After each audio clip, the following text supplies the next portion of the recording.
Call this meeting to order. First thing, you call roll. Shane Greer. Here. Jared Price. Here. And David Taylor. Here. We got no old business to discuss. We got new business. Martin Party. Smart Partners here, she has a request for a short-term rental unit. To the Board of Zoning Appeals members that I have not met personally, my name is Bill Radford, I'm the planner for the town of Brighton. And, I staff most of the planning for this week. This is the first Board of Zoning Appeals meeting I've had the pleasure of attending, so it's nice to meet you all. And so what this is, she's here today because we have passed an ordinance as a town that makes short-term rental units, commonly referred to as Airbnbs or vacation rental by owners, those are both brand names. They both, state law calls them short-term rental units. And they are usually on appeal in the residential districts, subject to the guidelines in the ordinance. And I don't know if y'all have a copy of those guidelines in front of you. Wonderful. So, I mean, they're pretty straightforward. These regulations do require the owner to be on site at the Airbnb, or I always say Airbnb, but it's kind of cute. It's a brand name, it's not actually the accurate terminology.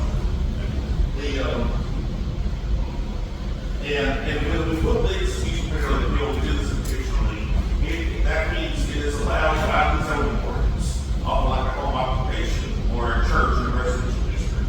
It's allowed, but we need one level of review before we just give the green light to go ahead.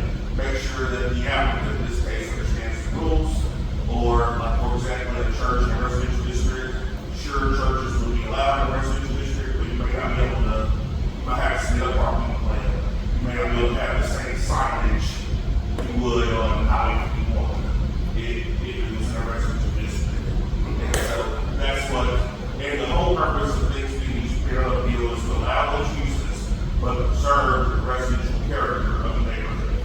For the most part, the goal should be when this is a person's property, they don't look at that. Neighbors don't know there's an Airbnb or a short-term rental unit there unless they're going online, and for the most part it operates very under the radar and without any kind of intrusion to the neighboring residents.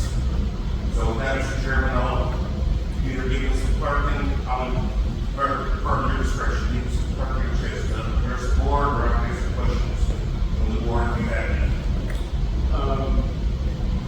Does the board have any questions?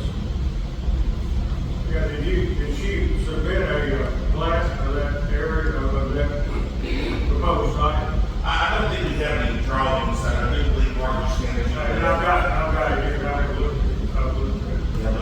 But there's no plat that's being submitted because this is just an existing piece of land that we're using, so no subdivision of the land is occurring here. I have another question to ask. Yes, sir. Property would be on the east side of this Airbnb location. In other words, the adjoining. She owns property before you get there. Who owns the property on the other side of the field? Well, I don't know the answer to that. Yeah. That is Hayden Davidson and Okay. someone else. Well, it don't look like it's any person going to interfere with that at all. There is a rule, this is the first application we've had. There is a rule that requires not one to establish within 300 feet of existing one. It's just a number that, so you don't have every lot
I just asked it because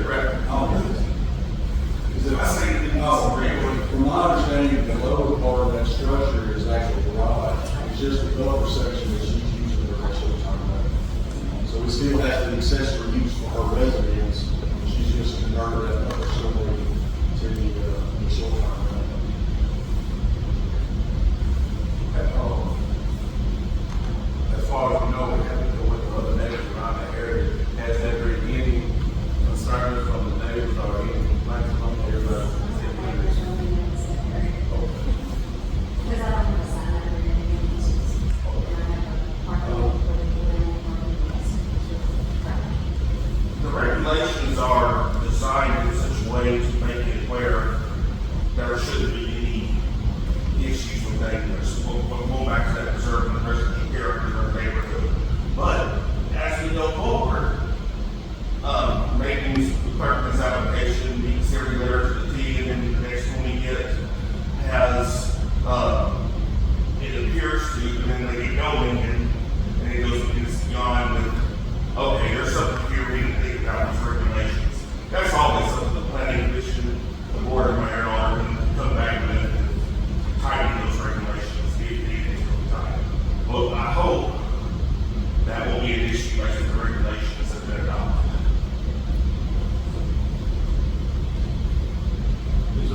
It's my understanding that, these types of requests don't go before the board, right? They go directly to the board of zoning appeals because the ordinance has already been passed and allowed. That is correct.